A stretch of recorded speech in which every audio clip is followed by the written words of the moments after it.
Último día del camino, nos faltan 13 kilómetros para llegar a Santiago. Parece que nuestros cuerpos están un poquito mejor, más recuperados del día de ayer. Así que nada, llegaremos sobre las 12 a la 1 a Santiago.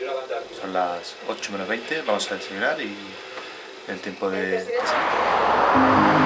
El amanecer nos recibe con la silueta de la ermita de Nuestra Señora de Guarada, un santuario con orígenes románicos del siglo XII.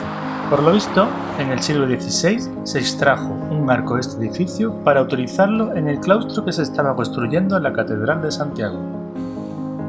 También, muy cerca de allí, corre un agua con propiedades curativas que antaño se le ofrecía a las personas enfermas y hoy los peregrinos, como nosotros, la toman para quitar las verrugas. ¿Queremos qué es esto? No sé. Si esto no es la cañería del pueblo de al lado. Sinceramente, al no estar muy seguros de si se trataba de la famosa agua, al final no la utilizamos. Nos quedaremos con nuestras verrugas. Continuamos el recorrido transitando la zona de Vilasuso, que más adelante nos introducirá en un tranquilo tramo emboscado.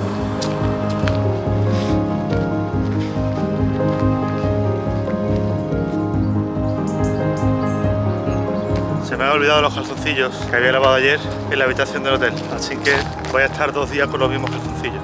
Vuelta y vuelta. Los pondré al revés.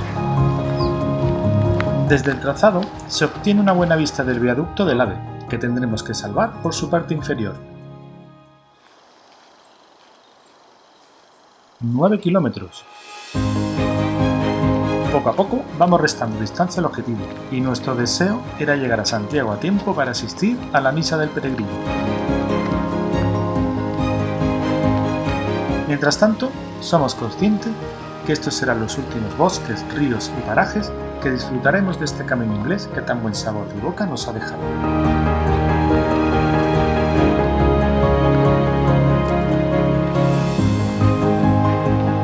Nos queda muy poquito para dejar atrás estos bosques, estos caminos. Así que nada, todo se acaba.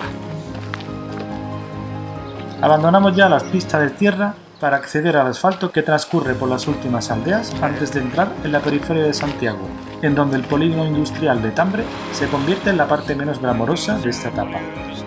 Salimos del polígono y tras zigzaguear por varias calles tomamos la denominada Camino dos Vilares, en cuyo extremo final ya se pueden vislumbrar las torres de la Catedral de Santiago.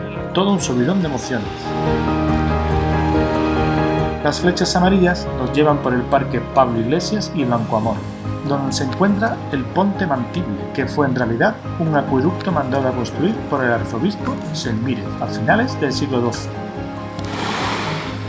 Metidos de lleno en la urbe, una escultura de Santiago Peregrino nos abre sus brazos dándonos la bienvenida en la Praza da Paz. Encaramos las últimas rúas que nos llevan a las inmediaciones del monasterio de San Martiño Pinario, un edificio benedictino fundado en el siglo X. Rodeamos esta estructura hasta llegar a la Rúa de San Francisco, por donde al fin accederemos a la Plaza del Obradoiro. Vamos llegando. Está que no se lo cree. ¿Escucha? ¿No te emociones? Coño, no. ¿Qué quieres? ¿Verme llorar?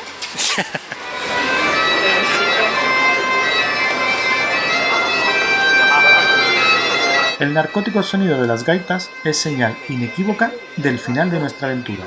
Una melodía que ha hipnotizado durante años a millones de peregrinos para atraerlos como un imán hacia el corazón de Santiago. Nosotros también nos dejamos embaucar para disfrutar del éxtasis de cumplir como peregrinos junto al resto de compañeros con los que compartimos algunos momentos del viaje.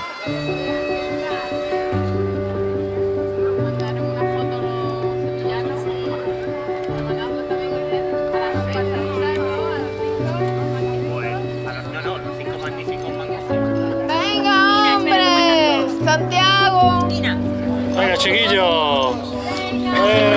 Pero todavía no podemos despedirnos del grupo sin compartir con ellos algunas, entre comillas, obligaciones que todo peregrino tiene que cumplir. Para empezar, ir a la oficina del peregrino para sacarnos la famosa compostela con las credenciales selladas. Después, tras un breve refrigerio donde intercambiamos batallitas del camino, nos disponemos a acicalarnos para asistir a la misa del peregrino, no sin antes darle el tradicional abrazo al santo. Bueno, vamos a darle el abracito a Santi.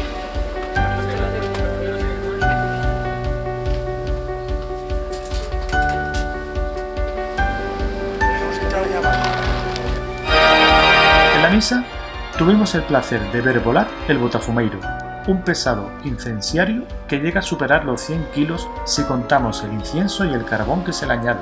El botafumeiro es una de las ofrendas más simbólicas de la Catedral de Santiago y en la Edad Media se utilizaba para eliminar los malos olores. Se necesitan 8 hombres o tiraboleiros para levantar y trasladar esta pieza de latón, pudiendo llegar a alcanzar los 68 km/h en su desplazamiento.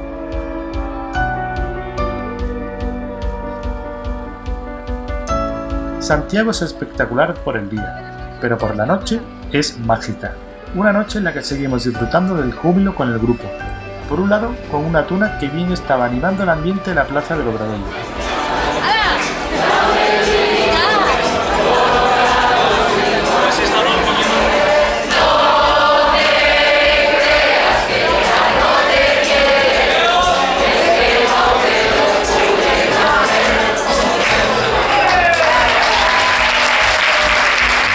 Y por otro lado, asistiendo a una antigua y misteriosa tradición gastronómica gallega, la queimada.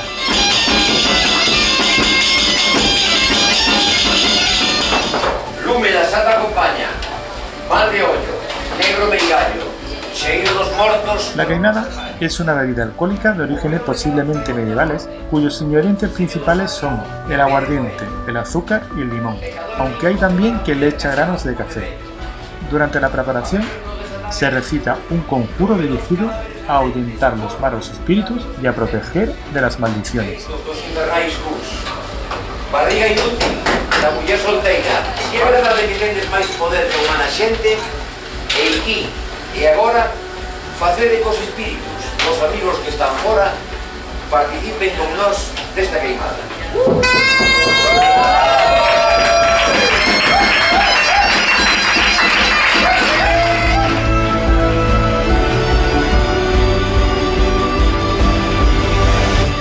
Sin duda, todo un acontecimiento para dar por finalizado nuestro camino con buenas vibraciones.